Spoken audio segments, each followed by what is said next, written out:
Assalamualaikum warahmatullahi wabarakatuh. Bertemu kembali dengan saya, Mr. Hebo. Ya, kita akan bahas tentang kesehatan mental. Ya, baik, kita akan mulai kajian kita kesehatan mental. Kali ini tentang gangguan jiwa jenis yang kedua, yaitu histeria. Ini sudah dikenal lama dan biasanya identik dengan yang mengidap itu perempuan. Namun Sigmund Freud kemudian mengatakan bahwa laki-laki juga bisa dihinggapi oleh penyakit ini. Seperti gangguan jiwa lainnya, histeria juga terjadi akibat ketidakmampuan seorang, ya, ketidakberhasilan individu dalam menghadapi kesukaran-kesukaran, tekanan perasaan, kegelisahan, kecemasan, dan pertentangan batin. Artinya apa? Ketidakmampuan individu menghadapi kesulitannya, kegelisahannya, kecemasannya. Maka ketidakberhasilan dalam mengatasi ini kemudian dihadapinya dengan cara yang tidak wajar, seperti melepaskan tanggung jawab atau lari secara tidak sadar pada gejala-gejala histeria. Dan gejala-gejala tersebut dibagi dua nih, gejala histeria ya, yaitu gejala fisik dan gejala psikis atau gejala mental. Mari kita lanjutkan. Iya, yang termasuk dalam gejala-gejala fisik antara lain lumpuh histeria, krem histeria, kejang histeria, dan mutisme atau kehilang kesanggupan berbicara. Lumpuh histeria adalah lumpuhnya salah satu anggota fisik akibat tekanan atau pertentangan batin yang tidak dapat diatasi. Biasanya terjadi dengan tiba-tiba dan sebelumnya tidak melakukan apa-apa gitu ya, atau tidak terasa apa-apa.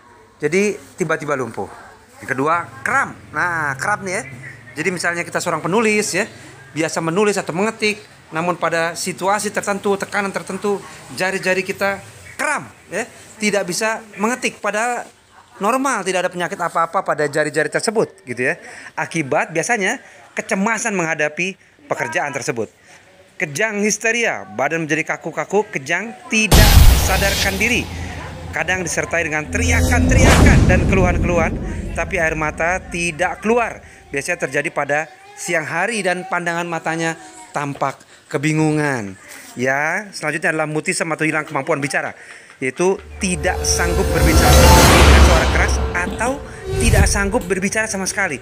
Padahal organ-organnya, alat-alat percakapannya normal alias tidak sakit.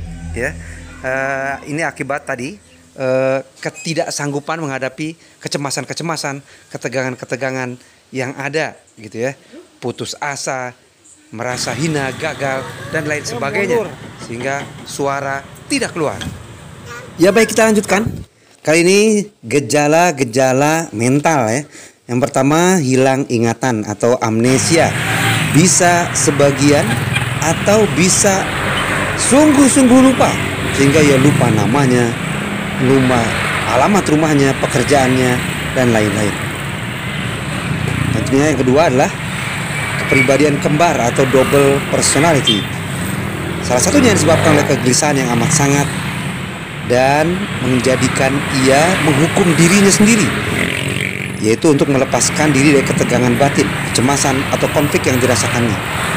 Ia tidak sadar bahwa ia sedang mengurung dirinya atau mengurung kepribadian yang pertama, hingga seringkali bisa terlepas dari alam. Ia terlepas dari alam kenyataannya ya, karena ia, tanda kutip ya, asik dalam menghukum dirinya. Itu lebih asik atau lebih dominan hidup dalam kepribadian yang kedua, dimana ini juga bisa ditujukan untuk mencari perhatian ya, beda dengan pribadinya yang biasa. Lalu bisa juga yang ketiga adalah mengelana secara tidak sadar, fugu, yaitu berjalan tanpa tujuan, tanpa tahu arah kemana ia pergi, kemana tujuannya, kemana, dan lain-lain, hanya terus berjalan tanpa arah. Dan yang terakhir adalah jalan-jalan ketika sedang tidur atau somnambulism ya. Jadi meskipun sedang tidur, ia berjalan-jalan namun masih bisa mengenali mana pintu tertutup, yang terbuka, dan lain-lain, dan kemudian masih bisa disuruh kembali ke tempat tidurnya ya. Demikian, terima kasih. Wassalamualaikum warahmatullahi wabarakatuh.